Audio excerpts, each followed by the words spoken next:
Hi, my name is Ethan and I love Journey of the Kids because it helps me learn about God. Whether you are online or in person, it's still so much fun that you are joining us. This morning, we will get to worship, hear a story, and do some fun activities. Make sure your parents check out the parent guide on our website for fun activities that you guys can enjoy each week. Hope you have a great time. Bye!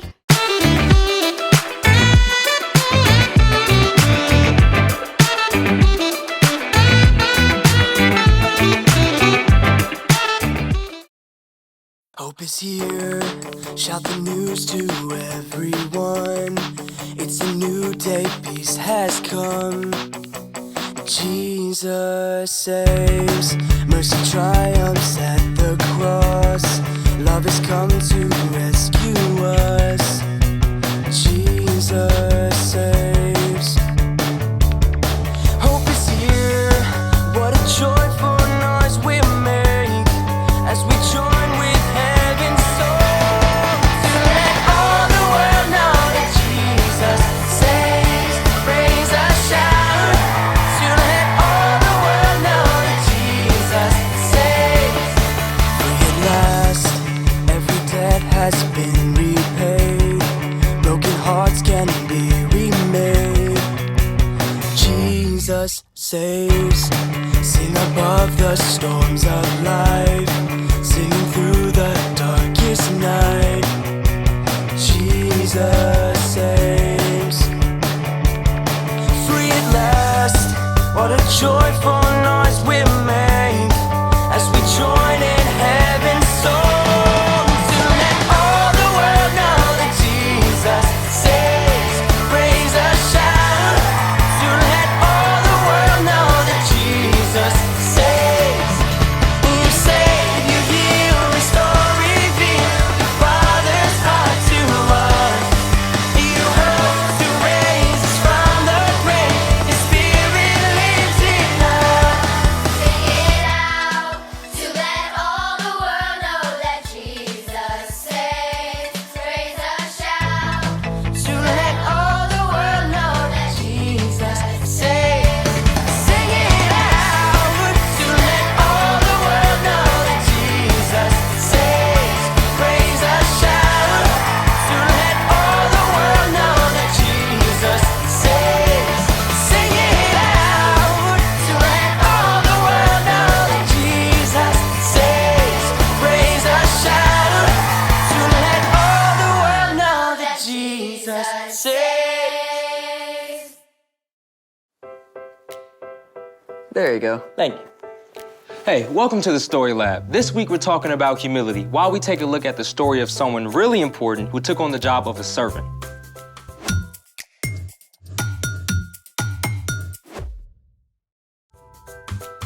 Hey, I'm Carter. And I'm Zeke, We're talking about humility. which is putting others first by giving up what you think you deserve.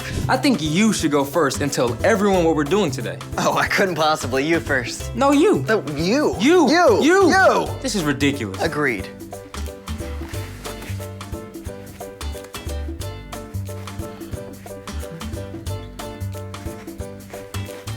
So you want to tell everyone what we're doing? Well, there's an amazing celebration coming up next week. Spoiler alert, Easter. And one of the traditional ways to celebrate new life at Easter is by decorating these tasty semi-orbs. Today, we're gonna get creative. We've each found a new way to decorate eggs. And you can decide what you like best. You may go first. Thank you, but your way has to dry first. So you first. Oh, it's fine.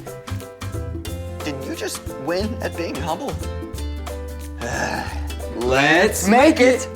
I'm using shaving cream. Step 1, fill a baking sheet with shaving cream and smooth it out.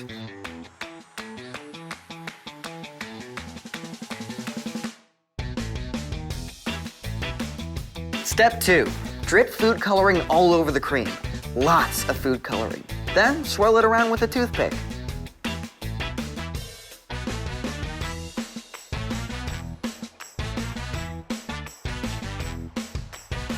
Step 3 is the really fun part. You're gonna need gloves for this. Take a hard-boiled egg and roll it all around in the shaving cream.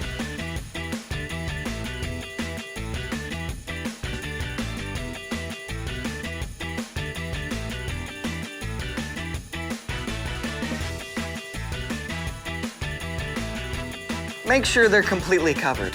When you're done, let them dry for 20 minutes and you can do a bunch of different colors. Voila! Okay, so those may turn out kinda cool. But while they dry, let's try my way. Okay, step 1 is super simple. Just dye your eggs a solid color in the regular way, using hot water, food color, and vinegar.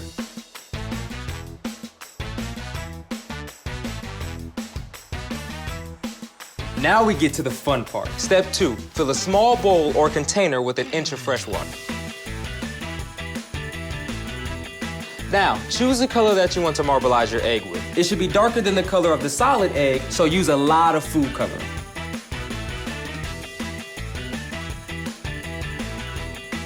Step 3, add 1 tablespoon of olive oil and stir it gently to create swirls and bubbles.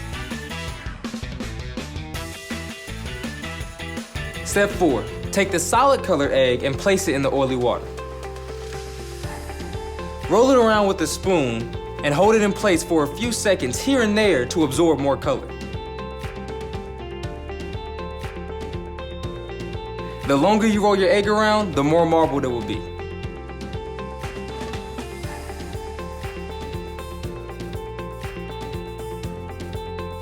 You know what, now I want to take them out and kind of just mix up the colors and just try to see where that goes.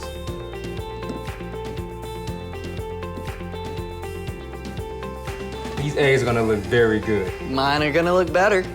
Are they dry? I think so. You want some help? Sure.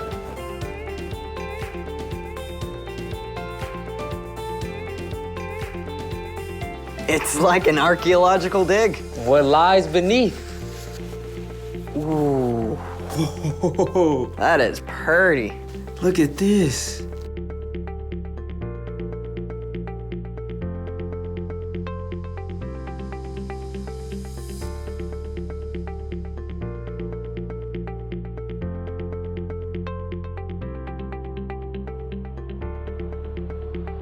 Your eggs are very marbly. And your eggs are very swirly. What do we do with them now? They're just for decoration. Maybe an egg throwing contest? Or not. It's time for The story before the story. Today, we're in John, the 4th book in the New Testament. But before John, in the very beginning, out of a deep, deep love, God made an amazing world. But when people turned away from God, the world was broken. God made a plan to draw people back into relationship. So at the right time, God sent a tiny baby to be born in the small town of Bethlehem, God's very own son, Jesus. When Jesus grew up, he began to travel from town to town, teaching and healing, At last, he made his way toward Jerusalem for the Passover feast. which is where our story starts. Take it away. Hey everyone, I'm Brian. Jesus was about to head into Jerusalem where great crowds were gathered for the Passover feast. He asked 2 of his disciples to bring him a donkey and her colt. They placed their coats across the colt to make a comfortable seat for him. Now, Bethany, where Jesus was staying, was only a short distance from Jerusalem. Jesus had walked hundreds of miles on foot, so why did he need a donkey for a measly 2 miles? Well, great kings often rode victoriously on a powerful war horse. But Jesus knew what the prophet Zechariah had written long ago. Say to the city of Zion, see, your king comes to you. He is gentle and riding on a donkey. He is riding on a donkey's colt. Jesus was showing that he was a different kind of king, a king who came to serve rather than to order people around. As the people saw him coming, they laid their coats on the ground and cut branches from palm trees. They called out, Hosanna! Blessed is the one who comes in the name of the Lord. Hosanna! Hosanna! News about Jesus and the amazing things he had done spread all through the city of Jerusalem. But the religious leaders had been looking for a way to get rid of him and saw their chance. Jesus knew the plans of the religious leaders. He knew the time had come for him to give up his life. But first, he had a special message for his closest friends. As they ate the Passover meal together, Jesus stood up. He took off his outer robe and wrapped a towel around his waist. Then he poured water into a bowl and knelt down to wash his disciples' feet. The disciples must have been surprised, to say the least.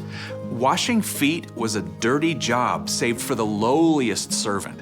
Yet Jesus, who had just been hailed as a king, was washing their feet. When Jesus reached Peter, though, Peter put up a protest. Lord, are you going to wash my feet? You don't realize now what I am doing, but later you will understand. When Jesus finished washing their feet, he put on his outer robe and took his seat again. I, your Lord and teacher, have washed your feet, so you also should wash one another's feet. I have given you an example. You should do as I have done for you. Now you know these things, so you will be blessed if you do them. Jesus, God's very own Son, chose to take on the role of a humble servant, and he asked his followers to do the same. The end. Honestly, the washing feet part kind of weirds me out. Yeah, it does seem kind of odd to us now, but with walking dusty, dirty roads, washing feet when you arrived at somebody's home was super important. Yeah, but Jesus didn't actually mean for us to go around taking off people's shoes and washing their feet, right? Well, that's just one way Jesus put others first. The important thing Jesus wanted us to hear is that we can set aside our own wants and needs to show love to others. So, what's our part in the story? Well, maybe it's your brother's turn to unload the dishwasher, but you choose to do it for him. Or you can tell your teacher is feeling really overwhelmed, so you use your free time to help clean up the classroom. Last week I got this brand new game I was super excited to play.